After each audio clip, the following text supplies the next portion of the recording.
नमस्कार दोस्तों, मैं सुप्रिया स्वागत करती हूँ आपका डिकोड एग्जाम के डेली करंट अफेयर की क्लास में। दोस्तों, जैसा कि कल संडे था तो आज की क्लास में हम 2 दिनों के करंट अफेयर को यानी कि 3 और 4 सितंबर के करंट अफेयर को यहाँ पे एक साथ डिस्कस करेंगे। तो काफी इंपॉर्टेंट है आज की करंट अफेयर की क्लास आप सभी लोग के लिए। तो चलिए जल्दी से आप सभी लोग सेशन से जुड़ जाइए, सेशन को आप सभी लोग शेयर करें। और जैसा कि मैं उम्मीद कर रही हूँ आप सब लोग बहुत ही अच्छे से होंगे और अच्छे से अपनी प्रिपरेशन कर रहे होंगे और कल संडे को अच्छे से आप लोगों ने अपने दिन को यूटिलाइज किया होगा। जितना भी अभी तक का करंट अफेयर पढ़ाया गया है, जितना भी लास्ट मंथ का, उसको आप लोगों ने रिवीजन किया होगा, ऐसा मैं उम्मीद करती हूँ। ठीक है, तो चलिए दोस्तों स्टार्ट करते हैं अपनी क्लास स्टार्ट करूँ उसके पहले कहना चाहूंगी कि जल्दी से चैनल को सब्सक्राइब कर लीजिए और बेल आइकन को प्रेस कर लीजिए। इससे आपको चैनल से रिलेटेड हर क्लास के वीडियो का प्रॉपर नोटिफिकेशन मिलेगा और आपकी कोई भी क्लास मिस नहीं होगी। तो स्टार्ट करते हैं दोस्तों और चलते हैं अपने सबसे पहले प्रश्न पे। और आज का हमारा सबसे पहला प्रश्न है कि डाइविंग सपोर्ट्स क्राफ्ट परियोजना का पहला जहाज DSCA-20 कहाँ लॉन्च किया गया है। देखिए, जब भी मैं क्वेश्चंस को रीड कर रही हूँ तो आप लोग क्वेश्चंस को ध्यान से पढ़िए और जो भी ऑप्शंस दिया हुआ उसको देखिए और जिन्हें आंसर पता है वो कमेंट बॉक्स में आंसर करिए और साथ ही साथ वीडियो को शेयर करना नहीं भूलें। ठीक है, तो इसका जो करेक्ट आंसर है दोस्तों ये है Kolkata. Correct answer is a है। तो हाल ही में देखा जाए डाइविंग सपोर्ट क्राफ्ट परियोजना है, ध्यान रखिएगा, डाइविंग सपोर्ट क्राफ्ट परियोजना। और इस परियोजना का जो पहला जहाज है जिसका नाम है, ध्यान रखिएगा, यार्ड 325 यानी कि DSCA-20, इसे कोलकाता में हुगली नदी पर क्या किया गया है दोस्तों, लॉन्च किया गया है। ध्यान रखिएगा। अगर हम बात करें इस परियोजना की, ठीक है, तो ये जो परियोजना है वर्ष 2021 में, ठीक है, 5 DSC के निर्माण के लिए, ठीक है, किन किन के बीच में समझौता अनुबंध हस्ताक्षर हुआ था, तो रक्षा मंत्रालय और साथ ही साथ देखिएगा, ध्यान रखिएगा, यहाँ पे मेसर्स टीडागढ़ वैगनस लिमिटेड के बीच में एक अनुबंध पर हस्ताक्षर किया गया था 2021 में कि 5 जो है DSC के निर्माण किया जाएगा। और इसी के तहत जो है पहली जहाज का निर्माण किया जा चुका है जिसको लॉन्च किया गया है कोलकाता में। इन जहाजों की विशेषताओं की बात करें तो ये इन विशेष जहाजों को देखा जाए बंदरगाहों और तटीय जल में परिचालन और परीक्षण गोताखोरी संचालन के लिए क्या किया गया है दोस्तों, डिजाइन किया गया है। तो ये इन जहाजों की क्या है दोस्तों, विशेषता है। परियोजना का देखिए लक्ष्य क्या है कि 2024-25 के दौरान भारतीय नौसेना में सभी जो है 5 DSC प्रदान करना। ठीक है, और जो ये जो जहाज है जिनका निर्माण किया जा रहा है उनमें जितना भी इक्विपमेंट इस्तेमाल किया जा रहा है, जो उपयोग किया जा रहा है, उनका अधिकांश जो है वो उपकरण वो स्वदेशी निर्माताओं से प्राप्त किया गया है। अब ये स्वदेशी निर्माता एक तरीके से देखा जाए तो मेक इन इंडिया को प्रोत्साहन दिया जा रहा है। ठीक है, तो भारत सरकार जो रक्षा मंत्रालय की कौन सी पहल है दोस्तों, मेक इन इंडिया, और दूसरा है मेक फॉर द वर्ल्ड पहल का स्रोत बनाते हैं। ठीक है, तो ये चीज ध्यान रखिएगा दोस्तों। तो आपके लिए इंपॉर्टेंट क्या है, परियोजना डिवाइंग सपोर्ट क्राफ्ट परियोजना 2021 में लॉन्च किया गया था, जिसके तहत लक्ष्य क्या रखा गया दोस्तों, 2024 से 25 तक 5 जो है DSC जहाजों को नौसेना को क्या करना, प्रदान करना। तो ये चीज ध्यान रखिएगा। ठीक है, अगले प्रश्न की तरफ बढ़ते हैं दोस्तों। अगला प्रश्न है हमारा कि निम्न में से किस भारतीय फिल्म एवं टेलीविजन संस्थान का अध्यक्ष नियुक्त किया गया। तो किसे बताइए किया गया, भारतीय फिल्म एवं टेलीविजन संस्था का अध्यक्ष किसे नियुक्त किया गया।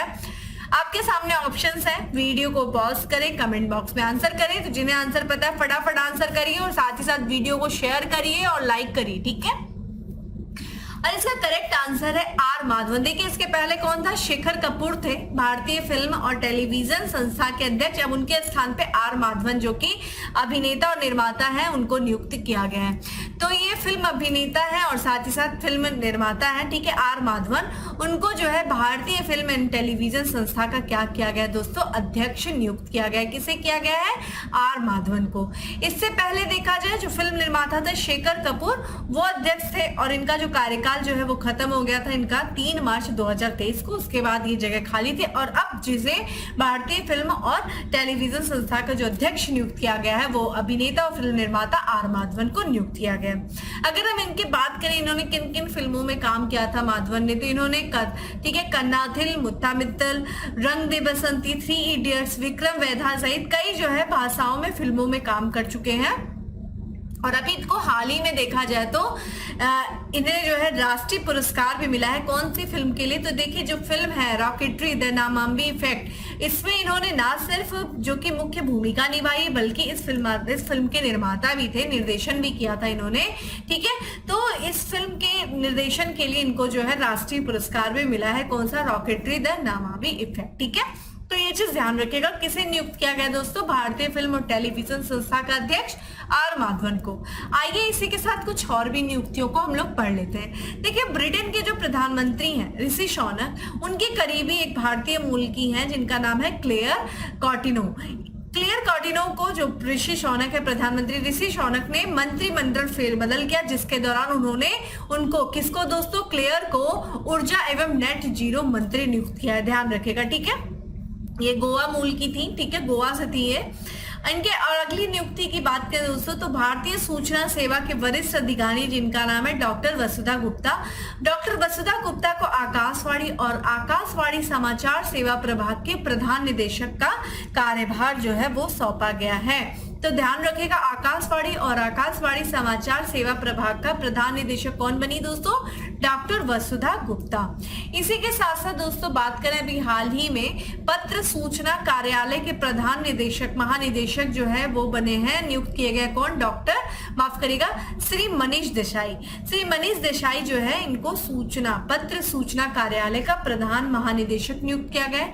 इन्होंने किसका स्थान लिया दोस्तों? तो इन्होंने श्री राजेश मल्होत्रा का स्थान लिया जो हाल ही में जो है अभी रिटायर हुए हैं। तो ये कुछ अन्य महत्वपूर्ण नियुक्तियां थी जो आपके एग्जाम के लिए इंपॉर्टेंट थी। अब बात करते हैं दोस्तों इसी के साथ साथ हम अपने अगले प्रश्न की। अगला प्रश्न जो कि अवार्ड से संबंधित है कि निम्न में से किसे रेमन मैग्नेसेस पुरस्कार 2023 प्रदान करने की घोषणा की गई है? तो देखिए बहुत सारे लोगों को किया गया। वहीं पे बात करें जो भारत के हैं जिनको रेमन मैग्नेसे पुरस्कार देने की बात की गई, घोषणा की गई, ऑप्शंस आप देख रहे हैं दोस्तों, और इसका जो करेक्ट आंसर है वो है सी है, यानी कि डॉक्टर आर रविकन्नन को। तो इनके बारे में बात करें, देखिए दोस्तों ये असम के कैंसर विशेषज्ञ हैं। इन्होंने असम में कैंसर जो पीड़ित लोग हैं उनके लिए इन्होंने बहुत ही बड़ा कार्य किया, बहुत सारे योगदान इन्होंने दिया कैंसर पीड़ितों के लिए, जिसकी वजह से इनको जो है जिन्हें डॉक्टर जो है आर रविकन्नन को रेमन मैग्नेसेस पुरस्कार 2023 प्रदान करने की घोषणा की गई है। इनकी तस्वीर आप स्क्रीन पे देख रहे हैं। अगर हम यहाँ जो रेमन मैग्नेसर अवार्ड फाउंडेशन है जिसके द्वारा ये अवार्ड दिया जाता है, उन्होंने ये पुरस्कार क्यों दिया?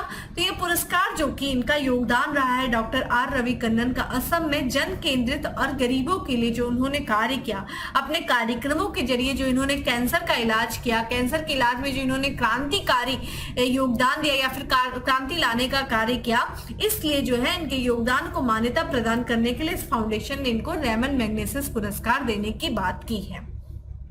ठीक है, इससे बात जब यहाँ पे बात करें तो जो है डॉक्टर कन्नन की बात करें तो ये 2007 से सिलचर में, जो असम का सिलचर, उसमें कच्चार कैंसर जो हॉस्पिटल है उससे ये जुड़े रहे हैं। इससे पहले बात करें तो ये चेन्नई में कैंसर संस्थान में कार्यरत थे। रेमन मैग्नेसेस पुरस्कार की दोस्तों बात करें तो ये 1957 से शुरू किया गया था। इसका उद्देश्य जिन्होंने शासन में सत्यनिष्ठता, लोगों को समर्पित सेवा और लोकतांत्रिक समाजों में व्यवहारिक आदर्शवाद के लिए व्यक्तियों को यह पुरस्कार प्रदान किया जाता है और इसे एशिया का नोबेल कहा जाता है। ठीक है, तो रेमन मैग्नेसेस पुरस्कार से देने की किससे बात किया गया दोस्तों? कैंसर विशेषज्ञ असम के डॉक्टर आर रविकन्नन को। वहीं पे आइए रेमन मैग्नेसेस पुरस्कार के बारे में फिर से चर्चा कर लेते। देखा जाए ये एशिया का सर्वोच्च सम्मान है, ठीक है, और इसे एशिया का नोबेल कहा जाता है। तो एक तरीके से इस पुरस्कार को नोबेल पुरस्कार के समकक्ष माना जाता है।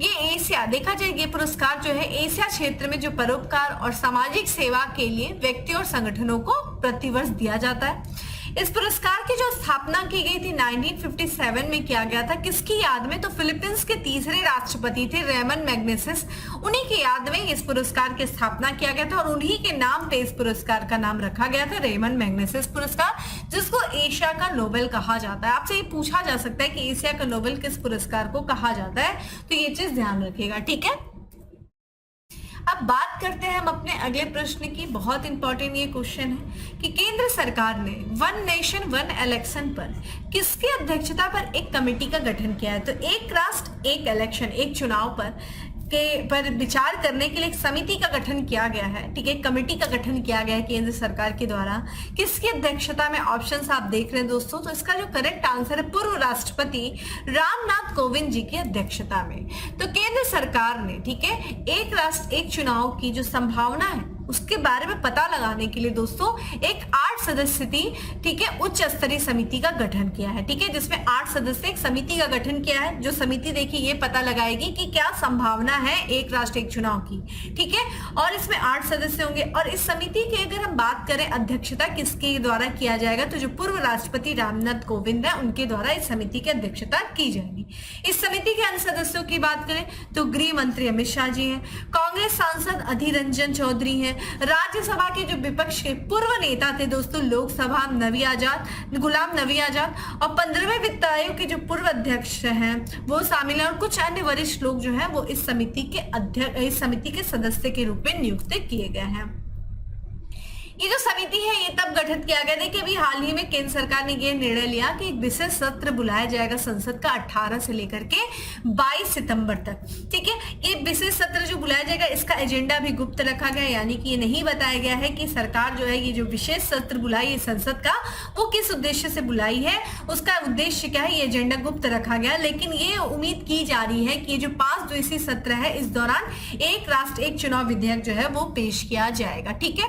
अगर बात कर दें कि जब देश आजाद हुआ तो जब पहला इलेक्शन हुआ तो पहले इलेक्शन से लेकर के यानी से 1951 से 52 से लेकर के 1967 तक जो विधानसभा और लोकसभा का जो चुनाव होता था वो एक साथ होते रहते थे, लेकिन 1967 के बाद से ये क्रम टूट गया, ठीक है। तो इसी संभावनाओं को देखने के लिए ये जो नवगठित समिति है वो संविधान की व्यवस्थाओं के तहत, जो संविधान में जो व्यवस्थाएं दी गई इलेक्शन के बारे में जो चर्चा किया गया है उसी के तहत ये देखेगी कि देश में लोकसभा विधानसभा, ठीक है, देखा जाए लोकसभा हो गई विधानसभा हो गई, ध्यान रखिएगा राज्यसभा की बात नहीं किया गया है, नगर निकाय हो गए पंचायत चुनाव, इनको एक साथ कराने की संभावना क्या संभव है कि इन चुनाव को फिर से ये जो लोकसभा का विधानसभा का नगर निकाय पंचायती चुनाव है क्या इन सब का चुनाव एक साथ किए जाने की संभावना, इसका पता लगाएगी और इस संबंध में जो है ये समिति अपना सुझाव देगी, ठीक है। तो ध्यान रखिएगा दोस्तों, तो यहाँ पे एक राष्ट्र एक चुनाव की संभावनाओं को पता लगाने के लिए एक 8 सदस्यीय समिति का गठन किया गया जिसकी अध्यक्षता जो पूर्व राष्ट्रपति रामनाथ कोविंद जी करेंगे, ठीक है, ये चीज ध्यान रखिएगा। अब बात करते हैं हम अपने अगले प्रश्न की। अगला प्रश्न रेटिंग से संबंधित है कि मूडीज इन्वेस्टर सर्विस ने 2023 कैलेंडर वर्ष के लिए भारत का विकास अनुमान बढ़ाकर कितना प्रतिशत कर दिया है। तो कितना, देखिए पहले कुछ और था अभी बढ़ा दिया गया है, और कितना कर दिया 2023 में जो है भारत के विकास का अनुमान 6.7%, किसके अनुसार, मूडीज इन्वेस्टर सर्विस ने। तो देश की अर्थव्यवस्था का ये आकलन करने वाली वैश्विक रेटिंग एजेंसी है मूडीज, और इसने 2023 के लिए जो भारत की विकास वृद्धि दर है दोस्तों उसका अनुमान कितना परसेंट बढ़ा दिए, तो 6.7% बढ़ाकर कितना कर दिया, 6.7% कर दिया है। वही अगर हम बात करें जो देश का केंद्रीय बैंक है यानी कि भारतीय रिजर्व बैंक है उसने 2023-24 के लिए कितना विकास प्रतिशत का अनुमान लगाया दोस्तों, तो 6.5%, तो उससे ज्यादा ये 6.7% लगाया किसने, मूडीज ने। भारत ने चालू राजकोषीय वर्ष की पहली तिमाही में कितने परसेंट वृद्धि हासिल की दोस्तों, तो 7.8% वृद्धि जो है वो हासिल की है। मूडीज ने पहली तिमाही के परिणामों के लिए सेवा क्षेत्र के ठोस विस्तार और पूंजीगत व्यय को जिम्मेदार ठहराया, इससे सकल घरेलू उत्पाद की वास्तविक वृद्धि दर को प्रोत्साहन मिला है, ठीक है। तो ये चीज ध्यान रखिएगा, ये भी इंपॉर्टेंट है आपके लिए। बात करते हैं दोस्तों अगले प्रश्न की। अगला प्रश्न है हमारा की जो कि स्पोर्ट्स से संबंधित है कि विश्व champion Neeraj Chopra Zurich diamond, ठीक है, लीग में पुरुषों की जेवलिन स्पर्धा में किस स्थान पे रहे, ठीक है। तो किस स्थान पे रहे दोस्तों, ज्यूरिख डायमंड लीग में पुरुषों की जो जेवलिन स्पर्धा हुई थी उसमें दूसरे स्थान पे थे, ठीक है। तो विश्व चैंपियन रह चुके हैं नीरज चोपड़ा, इन्होंने डायमंड लीग के फाइनल राउंड में दूसरा स्थान हासिल किया है, ठीक है। इन्होंने जो है जो स्पर्धा होती थी ज्यूरिख में, ठीक है, जो पुरुष स्पर्धा में नीरज ने जो अंतिम राउंड में कितने दूरी तक का भाला फेंका, तो 85.71 मीटर का। ये देखा जाए तो इन्होंने 3 प्रयासों में, पहले प्रयास में 80.79 मीटर का भाला फेंका, फिर दूसरे प्रयास में 85.22 मीटर का भाला फेंका, फिर तीसरे प्रयास में 85.71 मीटर तक भाला फेंककर इन्होंने फाइनल राउंड में दूसरा स्थान हासिल किया है। तो पहला स्थान किसने हासिल किया दोस्तों, तो चेक गणराज्य के हैं जाकुब वादलेज, ठीक है, इन्होंने पहला स्थान हासिल किया। पिछले वर्ष डायमंड लीग का खिताब इन्होंने जीता था नीरज चोपड़ा ने, ठीक है, तो ये चीज ध्यान रखिएगा। तो डायमंड लीग के फाइनल राउंड में नीरज चोपड़ा का स्थान क्या था दोस्तों, पहला स्थान, दूसरा स्थान था। पहले स्थान पे कौन थे, चेक गणराज्य के जाकुब वादलेज, ठीक है। अब बात करते हैं हम अपने अगले प्रश्न की। अगला प्रश्न है कि हाल ही में कहां पहला professional football tournament climate football cup 2023 शुरू हुआ है। तो ये पहला professional football tournament climate football cup है। इसका आयोजन कहाँ शुरू हुआ है दोस्तों, तो ये लद्दाख में शुरू हुआ है। करेक्ट आंसर इज सी है। तो केंद्र शासित प्रदेश लद्दाख में पहला professional football tournament climate football cup जो है वो 1 सितंबर से शुरू हुआ है दोस्तों। कहाँ, केंद्र शासित प्रदेश लद्दाख में। इसका 7 दिन तक आयोजन किया जाएगा और कहाँ पे होगा, तो लेह की राजधानी, जो लेह लद्दाख की राजधानी लेह में, ठीक है, इसमें यहाँ पे स्पुतुक के ओपन एस्ट्रोटर्फ स्टेडियम में इसका आयोजन किया जाएगा। प्रतियोगिता में देखिए 4 टीमें भाग ले रही है। कौन कौन सी 4 टीमें, दिल्ली फुटबॉल क्लब है, तिब्बतन नेशनल फुटबॉल एसोसिएशन है, लद्दाख प्रोफेशनल फुटबॉल क्लब है और लद्दाख स्टेट टीम है।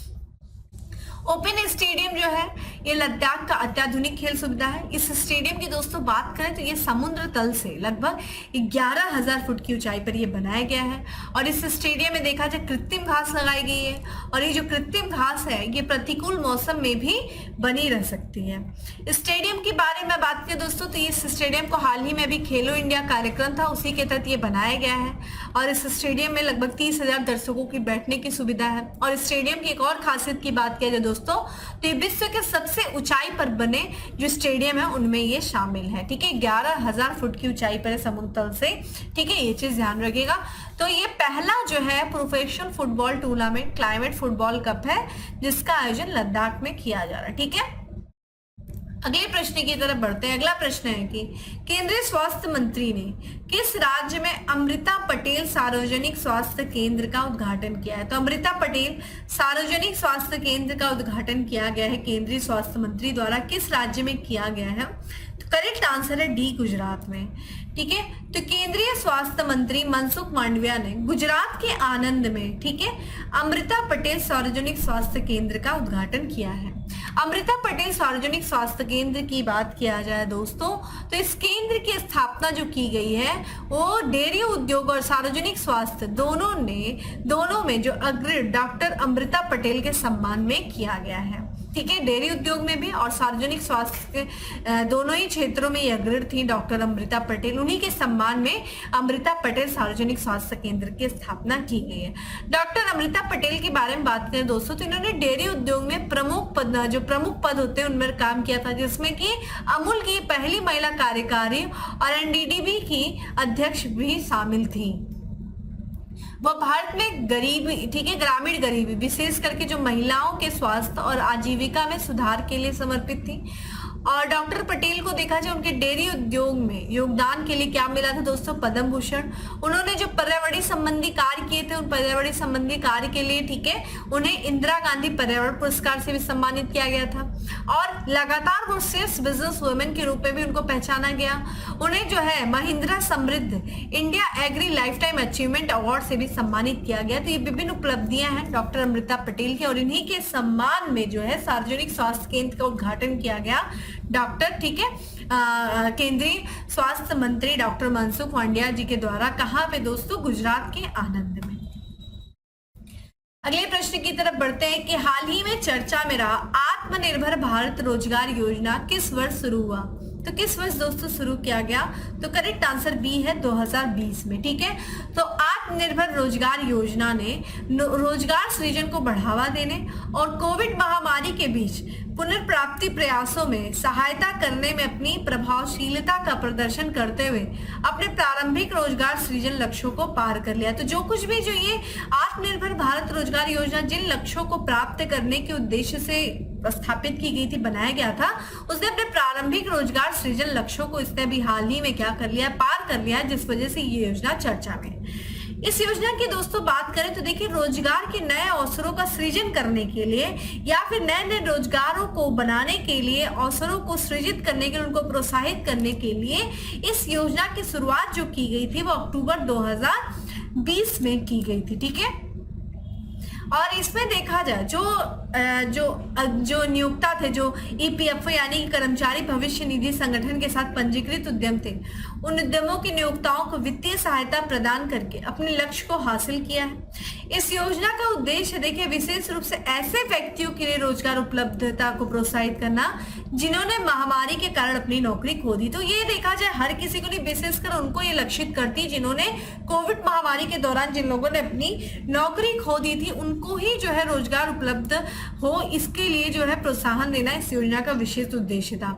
इसमें लगभग 1000 की संख्या में श्रमिकों की नियुक्ति देने वाले व्यवसायों के कर्मचारी और नियोक्ता दोनों का योगदान शामिल होता है, जो कि आय का 24% के बराबर होते हैं। ठीक है, तो ये ध्यान रखिएगा। आत्मनिर्भर भारत योजना जो कि हाल फिलहाल में चर्चा में थी, क्योंकि इसने अपने लक्ष्यों को पार किया, तो ये 2020 में शुरू किया गया था। ठीक है, और आज के हम लास्ट प्रश्न की तरफ बढ़ते हैं कि केंद्रीय मंत्री धर्मेंद्र प्रधान ने लेट्स मूव फॉरवर्ड नामक एक कॉमिक बुक जारी किया है।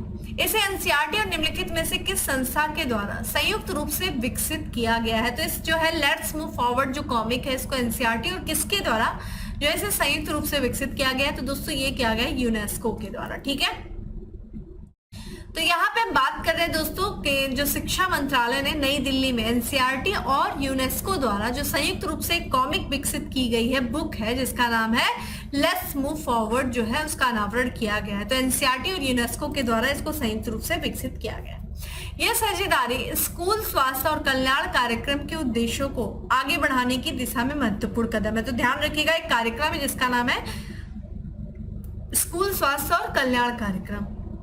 इस कार्यक्रम की बात करें दोस्तों तो इसे 2018 में शुरू किया गया था आयुष्मान भारत अभियान के हिस्से के रूप में, और इसे जो मिनिस्ट्री ऑफ एजुकेशन और स्वास्थ्य एवं परिवार कल्याण मंत्रालय द्वारा संयुक्त रूप से प्रशासित किया जाता है। किस प्रोग्राम को दोस्तों? स्कूल स्वास्थ्य और कल्याण कार्यक्रम को। ठीक है, और स्कूल स्वास्थ्य और कल्याण कार्यक्रम की बात करें दोस्तों तो उद्देश्य क्या है इसका? स्वास्थ्य शिक्षा प्रदान करना, बीमारियों की रोकथाम करना और स्वास्थ्य सेवाओं तक पहुंच में सुधार करना। कॉमिक में दोस्तों बात करें तो स्कूल स्वास्थ्य और यहाँ पे बात करें दोस्तों स्कूल स्वास्थ्य और कल्याण कार्यक्रम के 11 विषयगत घटकों को क्या किया गया है, से संबंधित जानकारी शामिल किया गया है। इस कॉमिक में कौन से 11 विषयगत घटक हैं? भावनात्मक कल्याण है, पारंपरिक संबंध है, लैंगिक समानता है, पोषण और स्वास्थ्य है, मादक द्रव्यों के सेवन की रोकथाम है, स्वस्थ जीवन शैली को बढ़ावा देना है, प्रजनन स्वास्थ्य है, इंटरनेट सुरक्षा आदि से संबंधित जानकारी जो है वो इसमें शामिल की गई। इस कॉमिक को कई भाषाओं में उपलब्ध किया गया, जैसे हिंदी, अंग्रेजी, असमिया, बांग्ला, गुजराती, कन्नड़, मलयालम, मराठी, उड़िया, तमिल, तेलुगु। ठीक है, तो ये चीज दोस्तों ध्यान रखिएगा। तो ये था दोस्तों आज का हमारा 10 MCQ। लेकिन जाने से पहले हम एक आपसे प्रश्न पूछना चाहिए कि आप मुझे बताइए यूनेस्को की जो है स्थापना किस वर्ष किया गया था? ठीक है, ये किस वर्ष एस्टेब्लिश हुई थी? ठीक है, और साथ ही साथ इसका हेडक्वार्टर कहाँ है, आप मुझे कमेंट बॉक्स में बताइए। अब बात करते हैं दोस्तों किसके बारे में? फैक्ट्स ऑफ द डे के बारे में। आज का हमारा सबसे पहला फैक्ट है कि महिला के मस्तिष्क में जीवित परजीवी कृमि का विश्व का पहला मामला पाया गया। कहाँ पे दोस्तों? ऑस्ट्रेलिया में। 2023-24 की तिमाही में एफडीआई आकर्षण यानी कि फॉरेन डायरेक्ट इन्वेस्टमेंट आकर्षण में शीर्ष पर राज्य रहा है। तो कौन सा राज्य दोस्तों? महाराष्ट्र। राज्य सरकार पुलिस मुख्यालय में सिग्नेचर बिल्डिंग नामक एक central command and control centre स्थापित करने जा रही। कौन सी राज्य सरकार दोस्तों? तो ये करने जा रही है उत्तर प्रदेश। वही बात करें वैश्विक पर्यावरण सुविधा की 7वीं असेंबली की मेजबानी करेगा दोस्तों, कौन करेगा? कनाडा करेगा। भारत और बांग्लादेश के बीच 5वीं वार्षिक रक्षा वार्ता आयोजित की गई, कहाँ किया गया? बांग्लादेश के ढाका में।